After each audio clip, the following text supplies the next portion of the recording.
Right, welcome back. We had started off with this chapter, French Revolution. हमने last वाली class में French revolution किया था.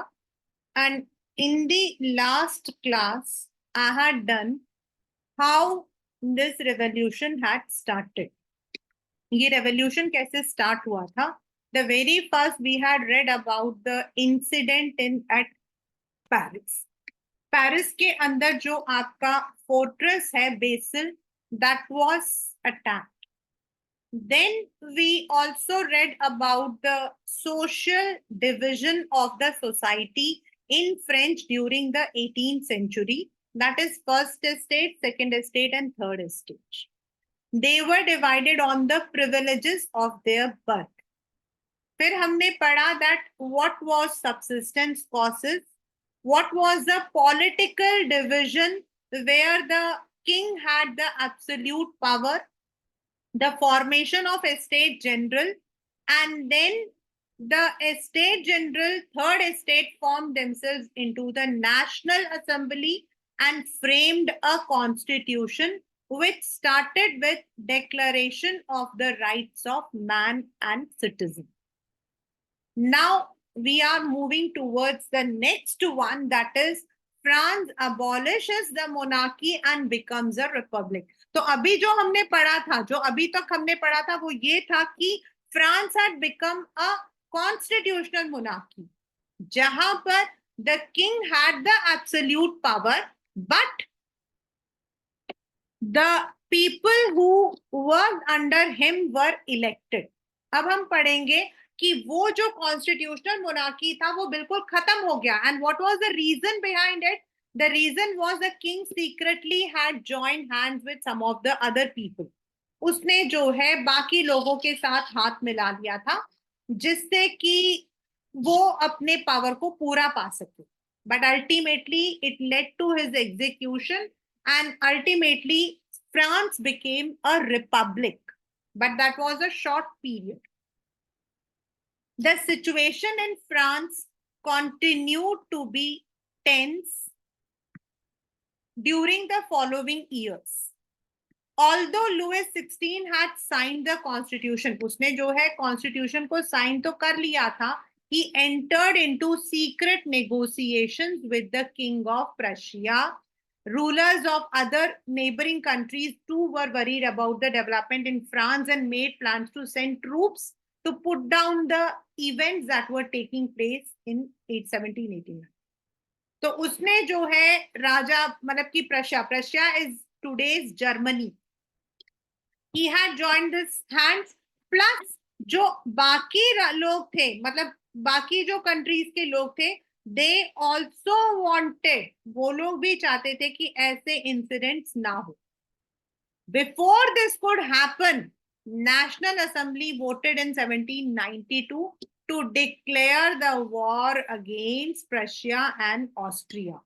And इसमें जो है ना बेटा, it was not like what we have अभी हमारे पास जैसा होता वैसा नहीं था. ये वॉर होता था वॉलंटरी पर्पस में. वॉलंटरी का मतलब होता है द पीपल यूज्ड टू, उस जमाने में these kinds of things were very common. People जो है वो लोग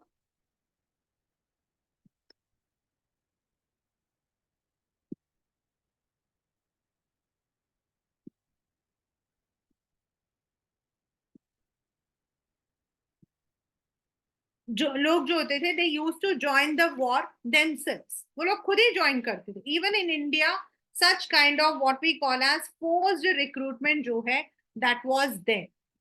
तो द वॉलंटियर्स thronged, मतलब they used to come from different places, और वो लोग जो है they used to join the army.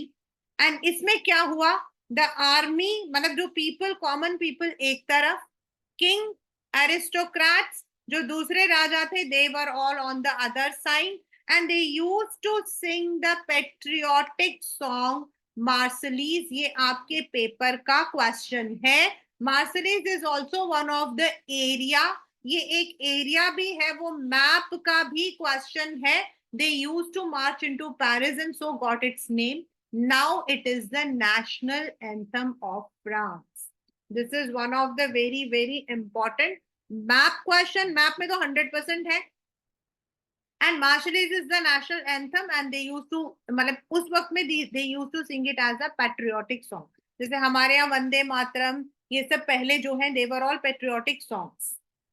The revolutionary wars brought losses and economic difficulties to the people। एक तरफ लड़ाई तो चल रही थी, लेकिन दूसरी तरफ जो है, it was also causing economic problems।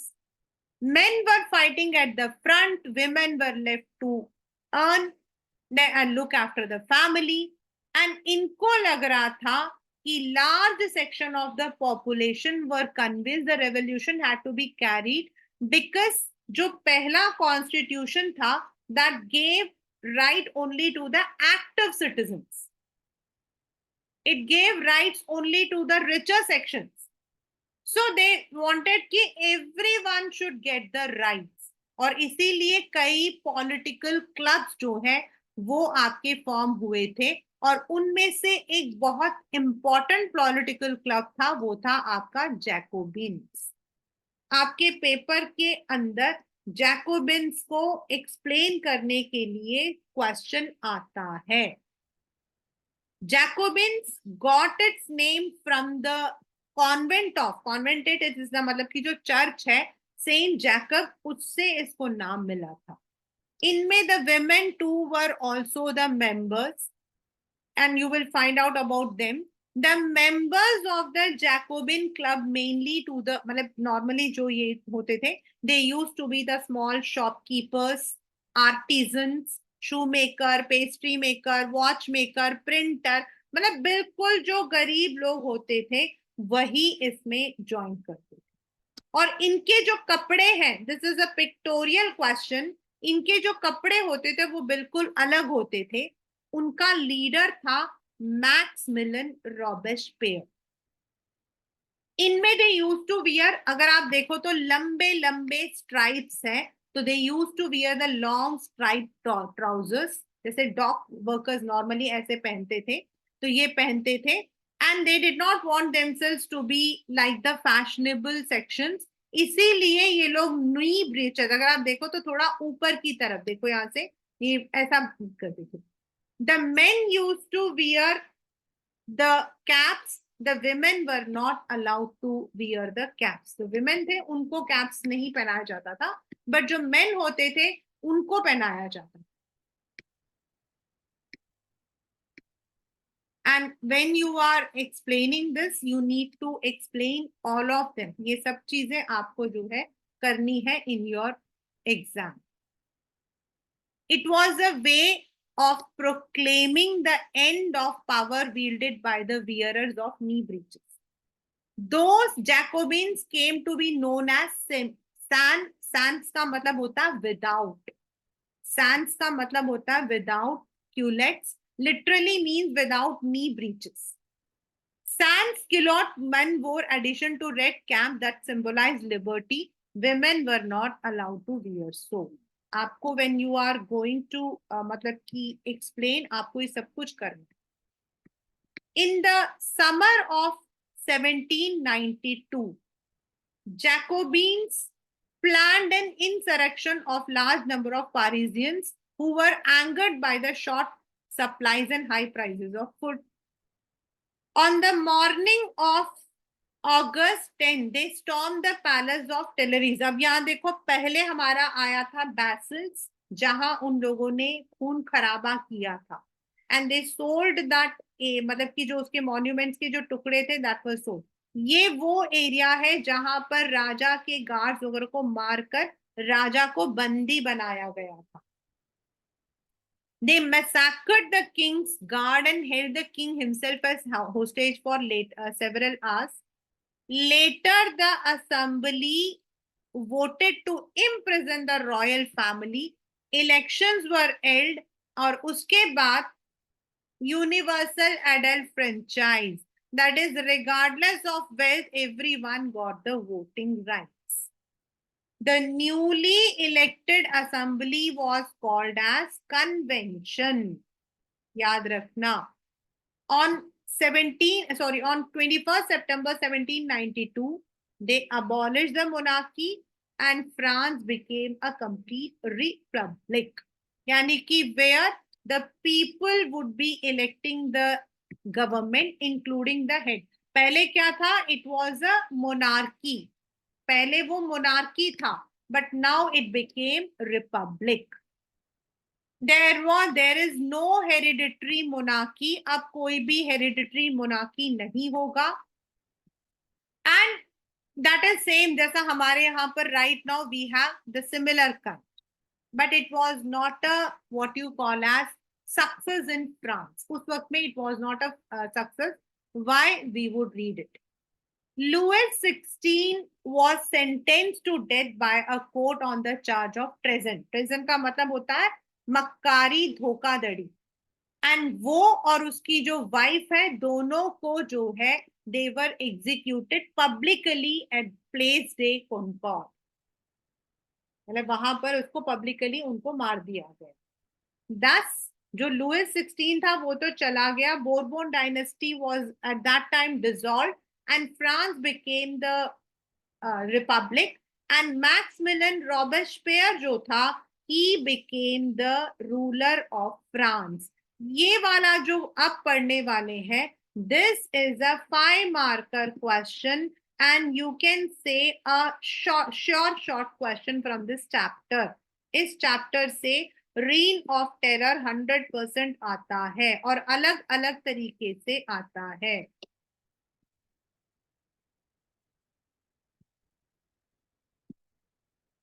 The reign of terror is 1793 to 1794. And ये जो 1793 टू 1794 वाला जो एरिया मतलब की जो मतलब की है, why it is called as reign of terror? This is because that was the time, even though France जो है इट वाज अ रिपब्लिक, लेकिन मैक्सिमिलियन रॉबेस्पियर ने कुछ ऐसे मेजर्स लिए थे जिससे कि लोग डरे हुए रहते थे. आपके पेपर में अलग अलग तरीके से ये क्वेश्चन आता है. One is right a short note on reign of terror. Secondly, what were the measures taken by Robespierre to rationalize? ये भी आपके दो क्वेश्चंस हैं और दोनों का सिमिलर आंसर है. reign of terror is when Robespierre became the leader. He followed a policy of severe control and punishment. उसको जो भी उसके अगेंस्ट होता था, चाहे वो उसका सपोर्टर हो या अपोजर, दोनों को जो है they would be killed.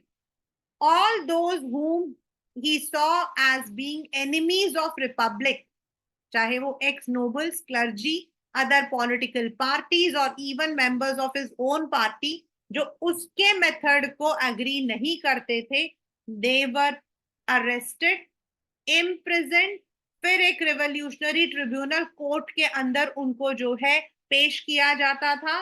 And there if they were found guilty, उनको एक गिलेटिन में डाल दिया जाता था. Now what is guillotine?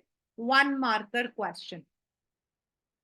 Guillotine is a device in which the person would be beheaded. उसका सर काट दिया जाता था and it was named after its inventor Dr. Guillotine. मतलब इतना severe था. Now what were the measures he had taken? He issued the laws placing a maximum ceiling of wages and prices.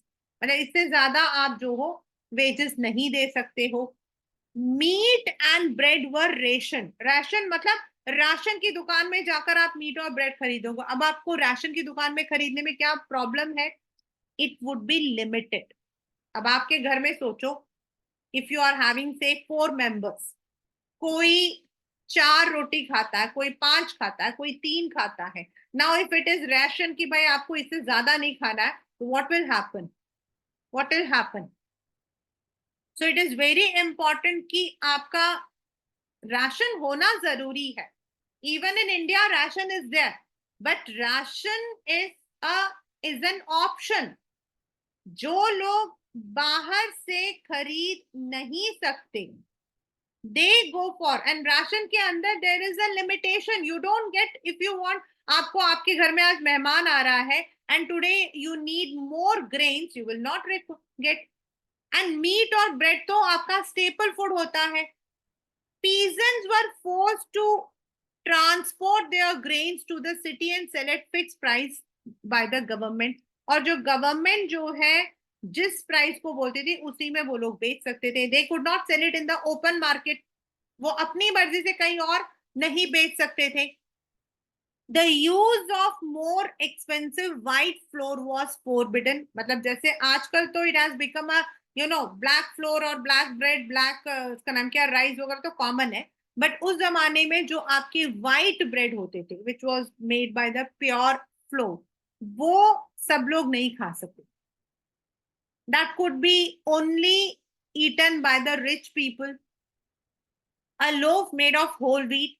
Equality was also sought in the forms of speech and address. पहले monsieur and madame बोला जाता था. Now they were called as citoyen and citizens. That was good. वो तो एक अच्छी बात थी. But बाकी चीजें जो थी, they were all forceful. Churches were shut down and their buildings were converted into barracks or offices. Robespierre pursued his policy so relentlessly, मतलब वो किसी की बात नहीं सुनता है. और इसी वजह से क्या हुआ कि उसके खुद के जो सपोर्टर्स थे, they started alienating. Finally he was convicted in a court in 1794 in July, and उसको भी उसी गिलेटिन में डालकर मार दिया. सी बेटा, अगर आप ये राइट साइड का पढ़ते हो, व्हाट इज लिबर्टी, तो when it comes to food, when it comes to many other things, you cannot ask anyone to eat this much. The revolutionary journalist, ये पेपर में सब कुछ आता है, क्लास 9, कैमील रोट. he was executed after during the reign of terror, मतलब उसको भी उसमें गिलेटिन में डाला था. Some believe liberty is like a child which needs to go through a phase of being disciplined before it attains maturity. Quite opposite liberty is happiness, equality, justice. तो liberty क्या होता है? लिबर्टी है, आपको मैंने लिबर्टी दी है कि you can do this work within this time, you can not be forced. And Robespierre ने बोला था to establish and consolidate democracy, to achieve the peaceful rule, we must first finish the war of liberty against tyranny. और उसने इस चीज के लिए he had said that justice severe and inflexible meet होना चाहिए. inflexible मतलब there should be no changes. जो बोल दिया गया that has to be carried forward. और रूल में class 9 it is not possible. अगर कोई रूलर आपको बोलता है आपको इतना ही खाना है, या फिर if you don't get the things which you want to eat or where you want to go, आपकी liberty if it is curtailed, then people would not be living in a democratic country. So reign of terror is one of the most important concepts of this chapter. Reign of terror means the reign मतलब rule, terror का rule, and this was a period of 1793 to 1794 which was under Maximilian Robespierre. Maximilian Robespierre was the head of Jacobin Club, जिन्होंने king को execute किया था, and France became a monarchy. ये उसका period है. Secondly it was the, ये जो आपका पीरियड था, that was also when Robespierre had taken serious measures. उसने ऐसे ऐसे measures लिए थे जिससे आपका जो मतलब की जो लोग हैं, they were terrorized. They were terrorized. Eating things were rationed, and anyone who spoke against the ruler would be guillotined. उसको ट्रिब्यूनल कोर्ट में डाला जाता था, and from there if he is found guilty then he would be put into a blade and he would be beheaded. And therefore he lost the support and ultimately he was also guillotined in the same device. It's a 3 or a 5 marker question. Now what happened after Jacobin went? अब Jacobin तो चला गया, मतलब Jacobin club नहीं गया था, लेकिन Robespierre चला गया. So now what to do? The fall of Jacobin government allowed the wealthier middle class to seize power. अब Jacobin गया, power चला गया. Now the rich people came into. इन लोगों ने क्या किया? They also formed a new constitution and denied the vote to the non-propertied section. Non-propertied मतलब जिनके पास प्रॉपर्टी नहीं होती है, जिनके पास प्रॉपर्टी नहीं होती है उनको राइट्स नहीं दिए गए. और उन्होंने 2 लेजिस्लेटिव काउंसिल्स बना दिए, मतलब they divided the area and एक डायरेक्टरी अपॉइंट किया जिसमें 5-5 मेंबर्स होते थे. बट प्रॉब्लम क्या थी? ये मेंबर्स आपस में ही झगड़ा करते थे. This was to safeguard the concentration of power in one man executive, क्योंकि जैकोबिन्स के टाइम में Jacobins was the ruler and there was no proper government, there were no elected representatives proper. तो वो चाहते थे कि there should be elected representative जो legislative यानी कि जो law बनाए. However, the directors often clashed with the legislative councils. जो हेड होते थे वो और जो मतलब कि इलेक्ट होकर आते थे, इनका आपस में they used to clash and this led to instability.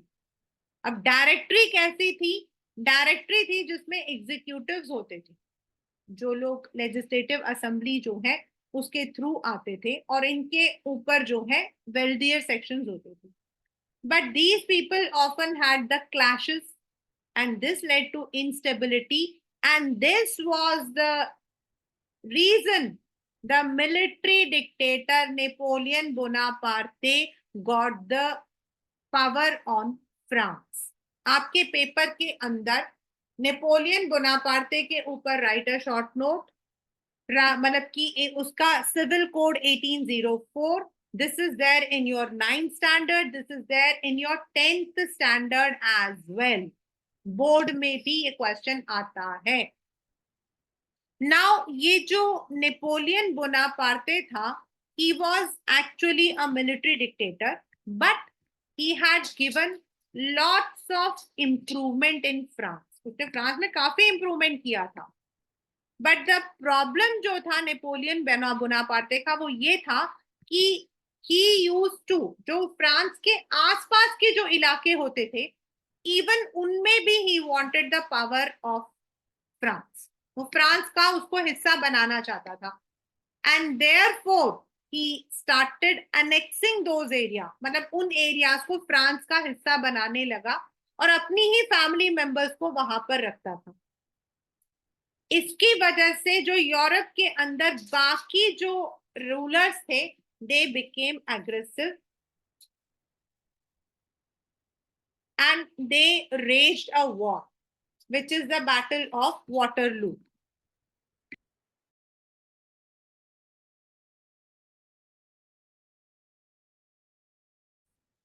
From the beginning, so that was the reason उसने, even though he had, अभी हम पढ़ेंगे नेपोलियन के बारे में बाद में, even though he was a good reformer, but the problem was that he started annexing the other areas of Europe. Now आपके पेपर के अंदर नेक्स्ट आता है, what was the role of women? One of the most important questions which comes from this chapter, reign of terror, Napoleon Bonaparte, the division of the 3 estates, या फिर what were the causes of the revolution, ये वाले आपके important है, and slavery trade. The women were active participants. They even hoped their involvement would pressurize the government to introduce major, क्योंकि normally क्या होता था वहां पर जो विमेन थी they were not having any access, उनको एजुकेशन नहीं मिलता था, वो लोग अपनी मर्जी से शादी नहीं कर सकते थे। They worked as the seamstresses, मतलब टेलर, लॉन्ड्रेसेस जो लॉन्ड्री, फ्लोरिस्ट, फ्रूट या वेजिटेबल सेलर्स या domestic servants. They were not having access to education और जॉब।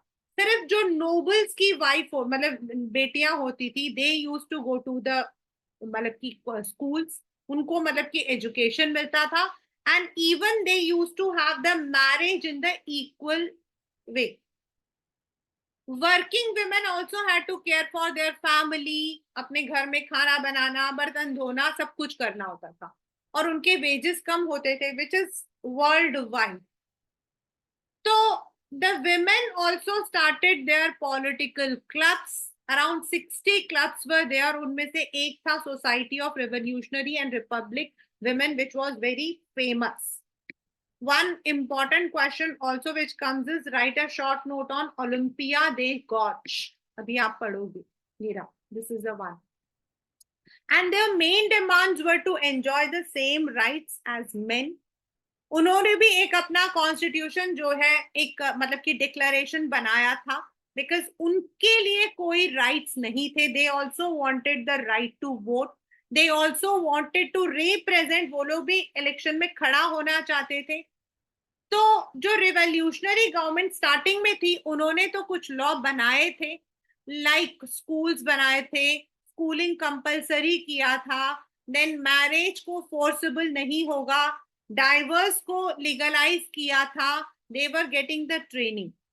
लेकिन जब रीन ऑफ टेरर आया, दैट इज रॉबर्सपियर, तो रॉबर्सपियर ने ये सारे क्लब्स बंद करवा दिए। In fact he even executed this woman Olympe de Gouges, इसको मतलब कि मरवा दिया। Their fight for voting rights, equal wages continued, and French women को 1946 में मिला था voting right. One marker question, Olympe de Gauche was one of the prominent political active revolutionaries.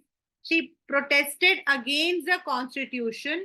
She even wrote a declaration of rights of women and citizens. उसने ये भी लिखा था, उसने जैकोबिन गवर्नमेंट को क्रिटिसाइज किया था, और इसीलिए she was executed, उसको मार दिया गया। So this is how the women were not given any power. अब आता आपका स्लेवरी। उस दिन आपको मैंने बताया था the triangular slavery.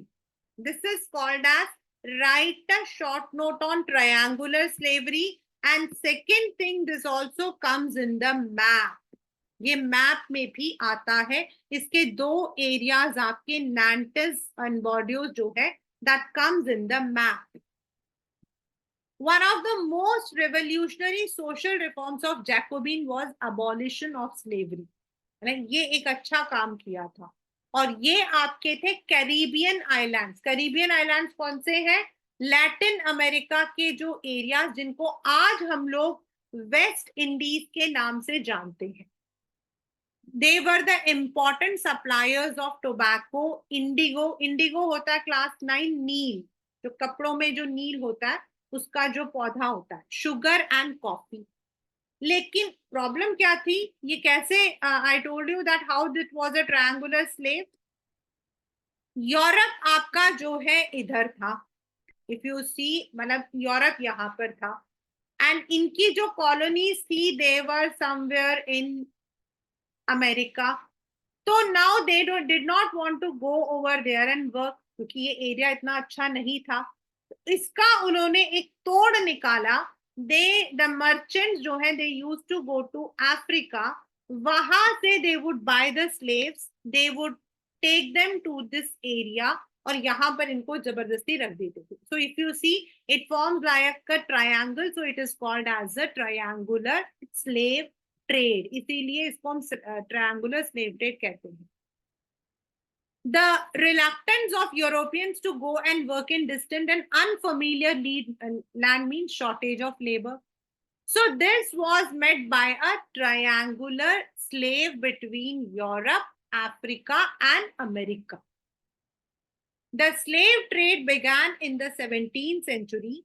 The French merchants sailed from ports of Bordeaux, ये आपका मैप क्वेश्चन है, और Nantes to African coast. यहां से वो लोग जाते थे.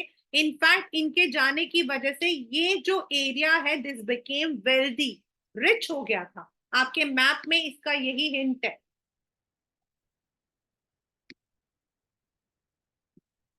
The slave trade began, where they bought slaves from local chieftains.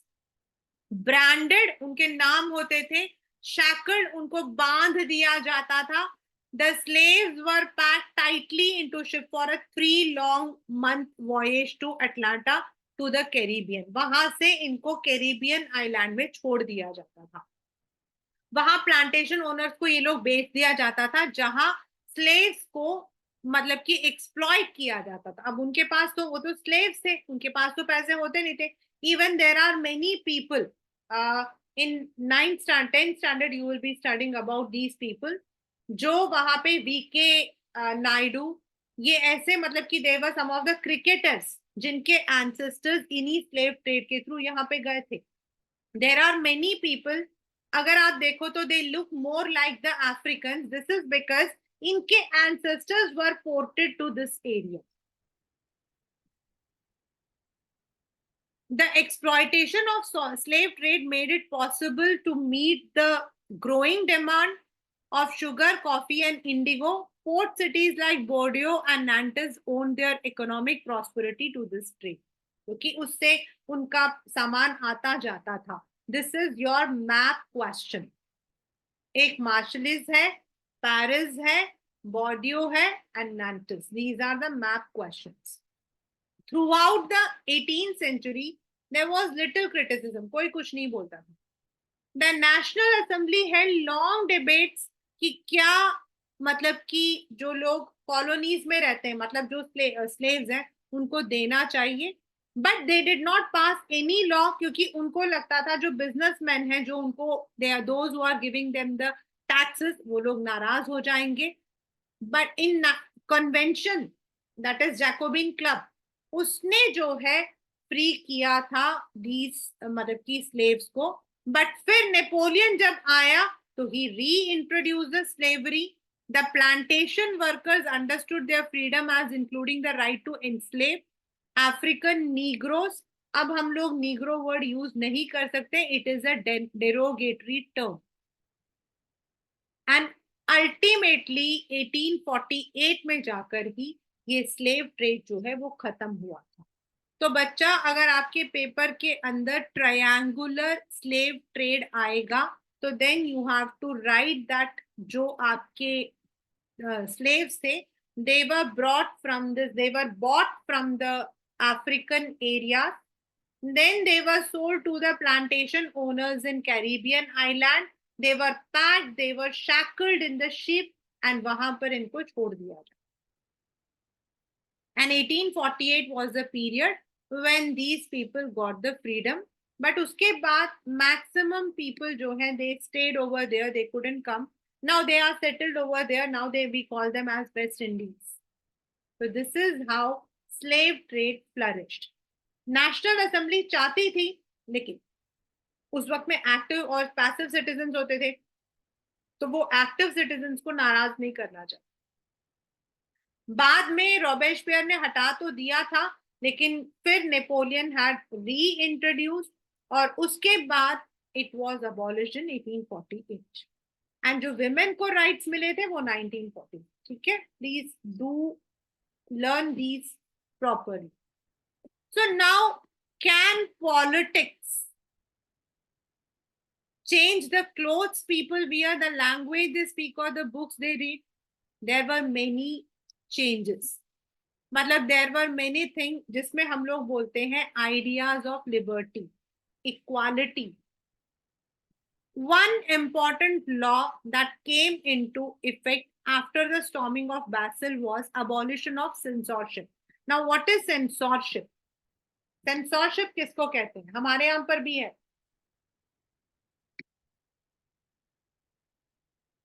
आप जो बोलना चाहते हो, आप जो एक्सप्रेस करना चाहते हो, if you are not allowed, यानी कि when your freedom of speech is curtailed, it is called as censorship. हमारे यहाँ जो मूवीज बनती है उनमें सेंसॉर्स होते हैं, so that it is not producing any violent और वल्गर मूवीज, और अगर ऐसा है तो that particular it is given the certificates. जो प्रेस होती है, यानी कि जो आपका टीवी, रेडियो, न्यूज़पेपर, हमारे यहाँ पर we have the freedom of speech, यानी कि they can express their views, censorship can not be there. हाँ, they should not be hatred, hatred नहीं होना चाहिए, but they can express their views in a smooth manner. अगर censorship होगा तो they would not be able to criticize the current government और anyone. तो that was abolished in the old regime, that is आपका जब राजा होते थे। All written material cultural activities could be published और perform only after they had been approved by the censors of the king. पहले जब Louis 16 था, उस वक्त में राजा के परमिशन के बिना nothing could be published. But now जो न्यू कॉन्स्टिट्यूशन था, that gave the right of freedom to speech. Newspapers, pamphlets, books, printed pictures, ये सब कुछ थे जहां पर people could express their views. They could express their views through written matter, caricatures, cartoons. Freedom of press also meant opposing views of events could be express, मतलब आप उसको criticise भी कर सकते हो। Each side sought to convince the other of its position through the medium of print. Plays, songs, processions, सब कुछ होता था where they could identify the ideas of liberty, justice, जो उन्होंने पहले पढ़ा था। तो this was how even in the daily life आपके जो लोग थे उनको समझ आ रहा था कि how they can express themselves, how they can express themselves। यानी कि ये जो फ्रेंच रेवोल्यूशन है, that was not a one day story, it was a long short 1794, 74 से लेकर 1946 तक, when the women got the right, आप देख सकते हो there had been many events जिनमें लोगों ने जो है they had participated। So this is how ultimately the new France came into existence। अब इसके आगे क्या हुआ था, उसके लिए आपको एक लंबी सी ब्रेक लेनी है, क्योंकि 10th स्टैंडर्ड का पहला चैप्टर यही है। जहां ये खत्म होगा वहां से वो शुरू हो, बाहुबली का पार्ट 2। ठीक है, this is the one which you have to always remember, क्योंकि this is also the board question. In 1804, Napoleon Bonaparte crowned himself as the Emperor of France. He set out to conquer the neighboring European countries, disposing dynastic and creating kingdom where he placed the members of his family. अभी आपको मैंने बताया था ना, वो सिर्फ उन जगहों को कॉन्कर नहीं करता था, वहां अपनी फैमिली मेंबर्स को रूलर बना देता था। Napoleon saw his role as a modernizer of Europe.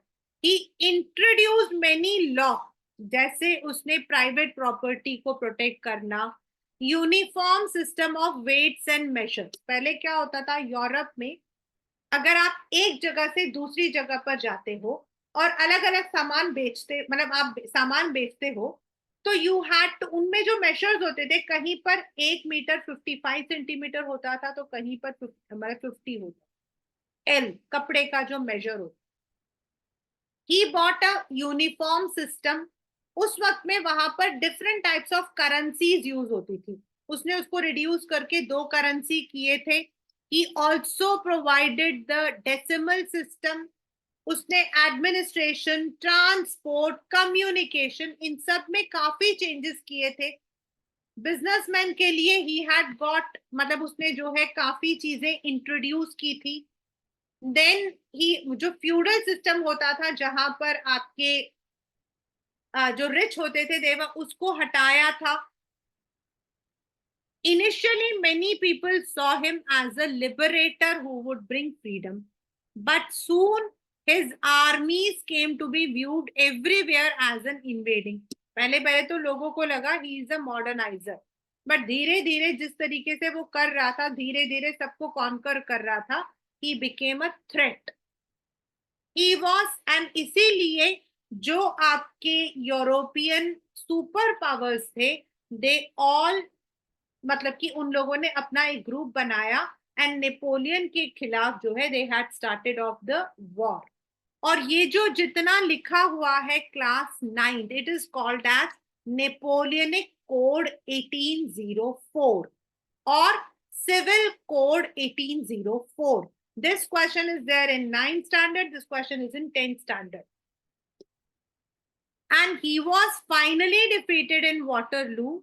Many of his measures जो उसने लिए थे, they were carried of liberty and modern laws, had an impact on people even after he had left. The ideas of, so this is how 1815 में France फिर से it became bereft of anyone. Then there was a convention.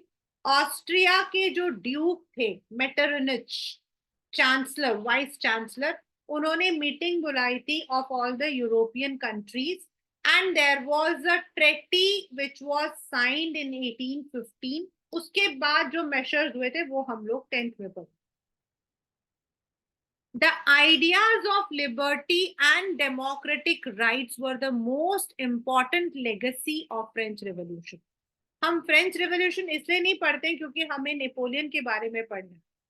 हम French revolution इसलिए नहीं पढ़ते हैं because we want to know about the triangular, but we read French revolution because अगर आप अपनी बुक निकालते हो पॉलिटिकल साइंस की, जिसमें आप बार बार पढ़ते हो डेमोक्रेसी, तो डेमोक्रेसी में जो वर्ड्स यूज होते हैं liberty, freedom, fraternity, these ideas were actually bought from French Revolution.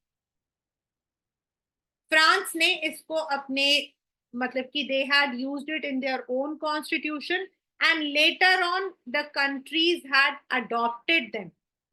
आपका जो कॉन्स्टिट्यूशनल डिजाइन वाला चैप्टर है पॉलिटिकल साइंस में, उसमें क्वेश्चन आता है India's constitution is called as bag of borrowing. मतलब हमने जो आइडियाज हैं वो दूसरे कॉन्स्टिट्यूशन से लिए थे. तो जो लिबर्टी एंड हमारा डेमोक्रेसी फ्रीडम है, this we took from French revolution. These spread from France to the rest of Europe during the 19th century, where feudal systems, मतलब not only in France but everywhere जहां पे ऐसा system था, they were abolished. Colonized people reworked the idea of freedom from bondage into their movement into a sovereign nation state. India के अंदर टिप्पू सुल्तान, राजा Ram Mohan Roy are examples जिन्होंने इसको use किया था. He was one of those who was inspired by the new ideas which were spreading. मतलब he wanted कि हमारे यहाँ पर भी ये चीजें हो. And later on when India became independent, when we had drafted our constitution, हमने ये सारे आइडियाज को लिया था अपने कॉन्स्टिट्यूशन में, which even till date we are following. So this is French Revolution. In the French Revolution, first of all, you read about the society which was divided into 3 different kinds of estates, and they used to form the estate general in the king's court, जिसमें तीनों estate को एक एक vote मिलता था, लेकिन the number of representative from first and second were 300 और second से थर्ड से 600 होते थे. थर्ड एस्टेट के जो लोग थे, they were forced to pay all the taxes, direct and indirect. And Louis 16, the then Bourbon dynasty का जो किंग था, he was proposing to increase the tax for maintenance of the court, for his own expenses, for maintaining the shortages. उस वक्त में France के अंदर subsistence crisis यानी कि खाने की मारामारी थी, पॉपुलेशन ज्यादा हो गया था, तो मतलब कि वेदर फेवरेबल नहीं था, so people started storming the areas जहां पे राजा लोग रहते थे। पहले it became a constitutional monarchy जिसमें मोनार्क वाज द एब्सोल्यूट, उसके नीचे इलेक्टेड रिप्रेजेंटेटिव, उसके बाद उसको भी हटा दिया गया because he entered into secret treaties with the king of Prussia. लोग उसके खिलाफ हो गए। One hand people were fighting on the four front, another hand women were working for their livelihood, और तीसरी जगह पॉलिटिकल क्लब बन रहे थे जिनमें सबसे प्रोमिनेंट था आपका जैकोबिन, जिसने बाद में रूल मतलब कि किया फॉर 1 ईयर, जिसका आपका जो लीडर था वो था मैक्सिमिलियन रॉबेस्पियर। उसके जाने के बाद उसके उसका जो रूल था उसको कन्वेंशन बोलते हैं।